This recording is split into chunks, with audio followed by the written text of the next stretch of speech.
Não, aí, rapaz, só tem um ali que eu não detesto, pelo amor de Deus.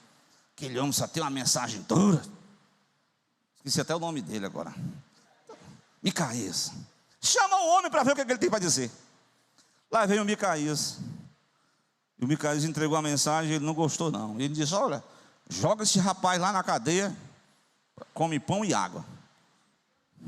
Eu falei: tá bom. Quando eu voltar, eu vou resolver o problema deles. Quando voltar, não, tu não vai voltar mais não, tu vai ficar morto lá na guerra. Dito e feito. Vocês sabem como foi, né? O soldado soltou uma flecha a ermo, né? Sem direção, como fosse a bala perdida, né? Hoje. Mas foi mesmo no alvo. A flecha diz o juízo de Deus. A flecha foi o encontro do pecador, que queria a bênção sem deixar o pecado. E assim hoje os homens, eles querem uma Bíblia que seja conivente com seus erros. Eles querem uma igreja que não denuncie os seus pecados. Eles querem um pastor para amaciar o ego deles, para dizer que a vitória é nossa, de qualquer forma. Não é desse jeito não, viu? Não é dessa forma não, viu? Glória a Deus, vamos lá. Então esse processo da desconstrução, irmãos, ele levou a essa, como irmão, não, eu até parei, qual foi o versículo que eu citei para vocês, hein? Vocês já encontraram?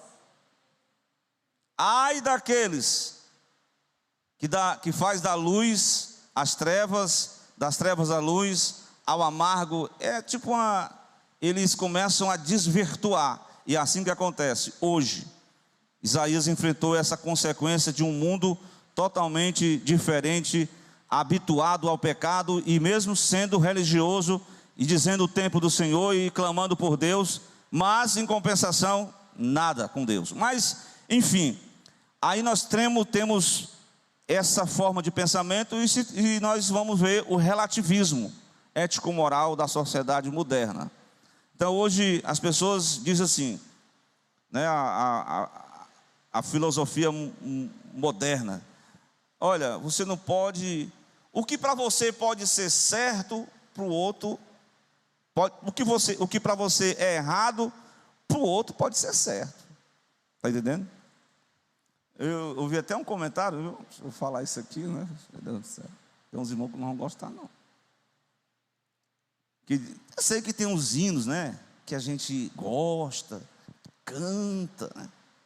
Mas às vezes a gente tem que analisar a letra. Mas tem uma palavra que diz assim, que o autor diz que ninguém entende Deus.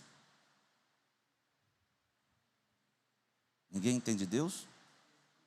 Bem, talvez, indo por essa linha de pensamento, eu ouvi essa palavra, no outro dia o rapaz, está vendo? Não queira nem um pastorzinho querer me dar a palavra, nem um padreco querer me dar a ilustração religiosa, porque ninguém entende Deus. Ou seja, ele relativiza o conhecimento e diz que não existe nada absoluto, e que você não pode dar conselho para mim. E se você, no seu carro, no seu Uber, for querer me evangelizar, pegou a mensagem? Mas pode pregar, viu, irmão? A irmã ali, ó, pregou dentro do ônibus ali, e Deus falou ali através do testemunho, né? Mas isso aconteceu. Estou dando esse exemplo aqui porque isso aconteceu, né? As pessoas se sentem ofendidas, magoadas. Ele falou que eu sou um pecador. Eu sou filho de Deus. Filho de Deus até o diabo é, mas foi dispensado e expulso do céu, se tornou Satanás, inimigo, opositor e criação divina, mas que com o pecado ele se tornou corrupto e ele foi degenerado. E da mesma forma o homem criado à imagem de Deus, ele se corrompeu, ele se degenerou, mas ele só se acerta através da palavra do Evangelho de Jesus Cristo. Portanto, irmãos, essa questão do relativismo moral é uma estratégia maligna contra os princípios bíblicos. Eu quero dizer para os irmãos que essa negação da verdade divina, ela vem acompanhado de uma narrativa. Há uma narrativa, e a narrativa é conhecido como Conforme que está aqui na revista, viu? Não estou inventando aqui não. A Bíblia e o politicamente correto. Não sei se vocês leram essa revista, mas o autor vai citar um versículo no Salmo 11, versículo 3, que é a criação de uma narrativa, destituídos os fundamentos, o que poderá fazer o justo, se os fundamentos foram destituídos? O que os justos poderão fazer? Essa é uma pergunta que está ecoando em nossos dias também, ecoou nos dias do salmista, e o salmista fez essa pergunta: o que vai acontecer com o justo? Então essa narrativa, ela olha, é engraçado que toda essa revista, ela tem tudo a ver com aquilo que nós estamos tratando no culto de doutrina, porque eu falei dos ardis, né? Não sei se vocês lembram, os ardis do inimigo, as estratégias. Interessante, esse politicamente correto é uma narrativa ardilosa, construída com o propósito de desconstruir os valores cristãos e substituí-los por outros. Está entendendo? É uma desconstrução do que é certo e substituição. Está entendendo? Isaías 5:20, aquilo que era errado no passado, hoje é certo. Então as pessoas que querem viver essa vida, elas se tornam como que pessoas que não são modernas, que não estão acompanhando o pensamento da atualidade. Meus irmãos, eu só quero dizer que a igreja de Jesus, pode alguém falar mal, pode chamar você de ultraconservador, patriarcal, seja o que for, mas eu quero dizer que nós somos da videira verdadeira. Glória a Deus. Nós não podemos deixar que o pecado tome conta através de um discurso. É um discurso que vai defender essa linha de pensamento. Prestemos atenção. O politicamente correto. Então ele criou uma nova moralidade, criou uma nova ética e, portanto, uma nova forma de dizer o que é certo e o que é errado, através do discurso do politicamente correto. Não é mais a Bíblia, é a opinião pública, é o que os grandes pensadores humanos acham e não o que a Bíblia diz. Ao ponto, pasmem, assustem-se, de que alguns tipos de, por exemplo, a prática horrenda ele cita aqui o aborto, mas tem outras questões de você orar em público, de você falar, até mesmo pregar o evangelho, né? Eu lembrei de os irmãos soltam uns vídeos aí. Eu não gosto de muito soltar muitos vídeos nos grupos, né? Porque senão tem um celular dos irmãos aí que está esbarrotado e os irmãos ficam, às vezes, né? Mas se quiser mandar um videozinho no meu particular, né? Tudo bem. Mas eu vi uma nação, uma grande nação, que lá, se os irmãos quiserem compartilhar algo assim da palavra de Deus, tudo tem que ser liberado, controlado pelo Estado. O Estado aqui governa, que controla a religiosidade das pessoas. Isso não é bom, né? Que nem Deus prende ninguém, Imagina o governo que quer prender as pessoas, quer controlar a decisão das pessoas. Deus, ele não prende ninguém. Se você quer servir a Deus, é genuinamente voluntário e não é forçado, como diz lá em Zacarias, não é por força nem por violência, mas pelo meu espírito. Então, com base nesse discurso politicamente correto, misericórdia, que faz a sua forma como é que se diz, a sua própria maneira certa. Então a opinião de quem prega ao contrário se torna o quê? Crime. Aí você vai dar como eu falei, você vai dar uma palavra, um evangelismo, você vai falar com alguém, e aí essa pessoa começa, fazer um boletim de ocorrência contra essa pessoa. Aqui, por exemplo, nós temos, foi criada uma ditadura da opinião. Ninguém mais tem liberdade de pensamento, ninguém mais pode expressar. Interessante, como eu falei, Deus, ele deixa o homem livre. Deus deixa a pessoa à vontade. Ele diz: eu te proponho a vida e a morte, eu te proponho a bênção e a maldição, eu te proponho o caminho do céu e o caminho do inferno, eu te proponho duas coisas. Você está convencido pelo Espírito Santo quem é a verdade de Deus, quem é Cristo, você aceita Cristo no seu coração, na sua mente, você se decide para Jesus. Mas se você não quiser viver a revalia, viver à vontade, é você que escolhe. Mas uma coisa é certa: toda desobediência, ela tem um preço. Deus vai cobrar as pessoas. Então Deus deixa livre, mas os homens não. Os homens querem ditar, querem opinar no que você é. E aí vem essa criminalização da nossa própria opinião. Então, meus irmãos, essa é uma verdade atual, e nós precisamos orar a Deus, para sermos encorajados por Deus, para não desistirmos, como Paulo escreveu a Timóteo. Você sabe desde menino que as sagradas letras te podem fazer sábio para a salvação. Meu irmão, permanece naquilo que você aprendeu, irmão. Irmão, desde a tua infância, tu sabe a sagrada letra, irmão. Não é um coleguinha da universidade que vai, através de te manipular com conversinhas, com filosofias mundanas, não. Você está convicto, não importa o que alguém pense. Eu digo assim: o que a maioria está decidindo? Você quer ir pela maioria ou pela minoria? Aí eu jogo aquela palavra de Jesus, né? O caminho largo muita gente vai dele, mas o estreito são poucos que acertam.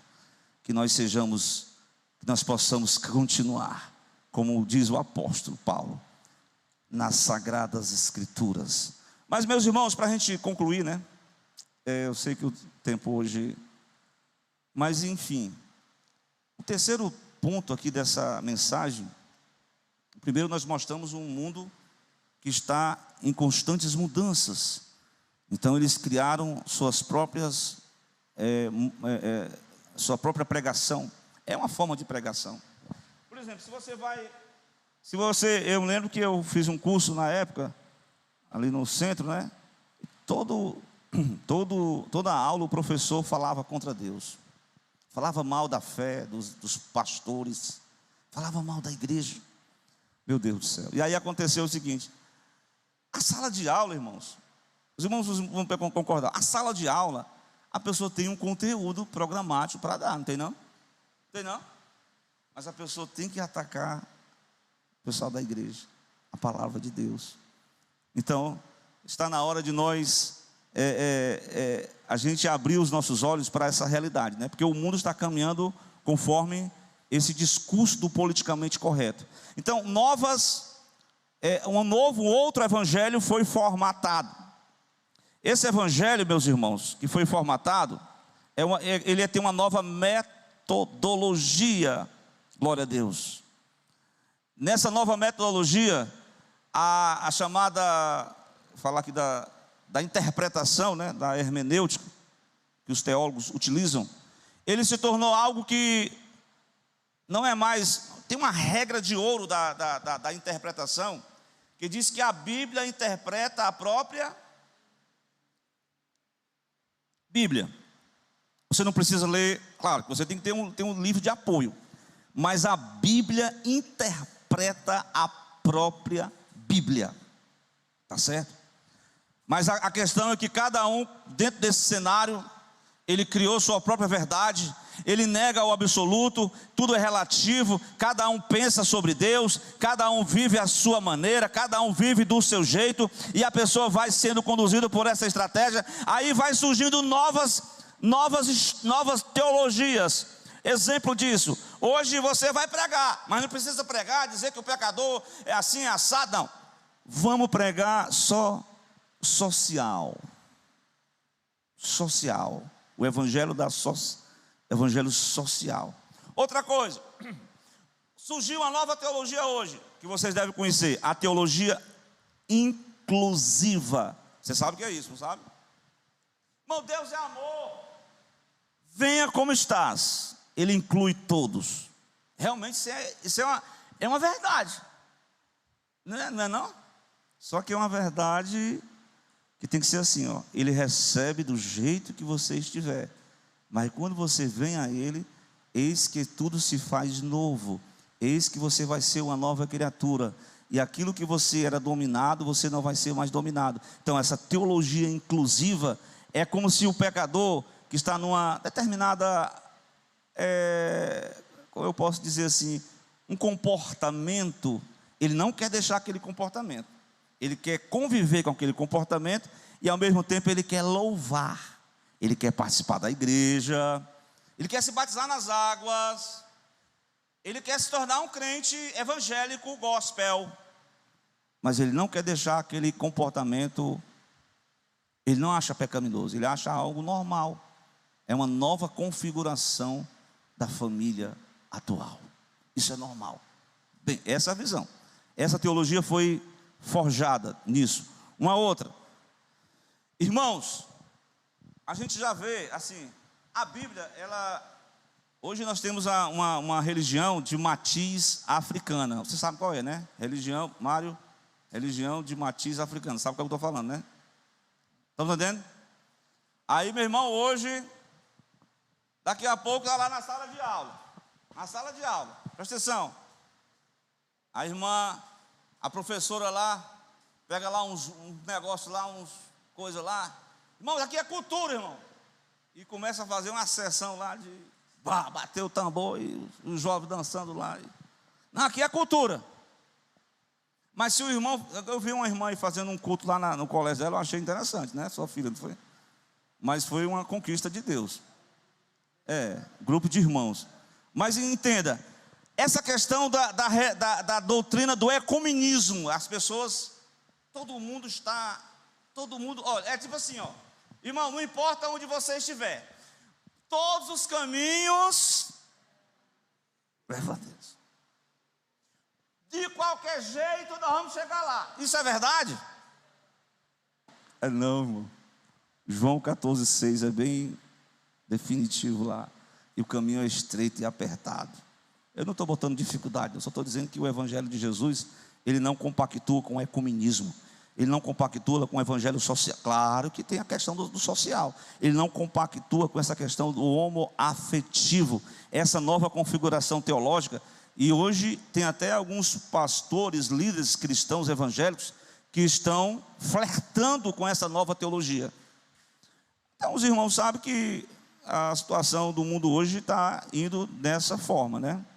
Mas a Bíblia, ela não dá razão para esse tipo de... Pode ser taxado como quadradão, como pessoas que não são, que não estão atualizadas. Mas eu quero dizer que toda a Escritura, ela é divinamente inspirada. A Escritura é uma revelação divina. Irmãos, olha, nós precisamos nos basear nisso. Não é aquilo que eu penso, que eu acho, mas aquilo que eu creio, baseado na revelação que eu recebi da parte de Deus. Que homens inspirados por Deus, foram usados por Deus para repassar uma mensagem divina. E essa mensagem é claro. Aí essa questão da contextualização é você mergulhar no mundo do autor bíblico. Isso é exatamente a questão da interpretação. Quando você mergulha, por que Isaías, e outra coisa, princípio bíblico não é algo que foi apenas dado para aquela geração, mas para todas as gerações da humanidade. Então nós possamos nos firmar nas verdades inspiradas, reveladas por Deus, nas Escrituras Sagradas. Amém, meus irmãos? Então essa palavra baseada nessa revista da Escola Bíblica Dominical, né? Que nós precisamos ver o mundo que nós estamos, é um mundo antagônico, é um espírito dessa nova, dessa era atual, totalmente contrário às palavras de Deus. É o discurso do politicamente correto, é o surgimento de outras doutrinas, como eu citei aqui, na verdade. Mas a Bíblia sempre vai ser atual, a Bíblia sempre vai falar aos nossos sentimentos, as nossas situações. Há uma situação que cada um está vivendo. A Bíblia é a resposta de Deus para os homens. É o momento em que a gente tem que refletir sobre a palavra de Deus. Então esse é um culto de doutrina. Então vamos ficar de pé, meus irmãos, para a gente já finalizar a este culto nessa noite, pedindo ao Senhor que Ele venha fortalecer os nossos irmãos, os nossos jovens, fortalecer cada membro dessa congregação, fortalecer cada pessoa, que possamos estar firmados em Cristo. Eu quero que o irmão louve a Deus com um hino, para a gente fazer aquela oração. Os irmãos estão no propósito aí? Não, Marubico, o propósito da oração, né? Vamos louvar a Deus com gratidão ao Senhor. Vamos invocar o seu nome nessa noite e pedir a Ele que Ele venha encher-nos do seu poder, encher-nos da sua plenitude, que a sua palavra, eu creio que ela possa nos advertir. É isso mesmo, é a advertência de Deus. Ela é apta para ensinar, para redarguir, para corrigir tudo aquilo que eu estou, glória a Deus, contra os propósitos divinos.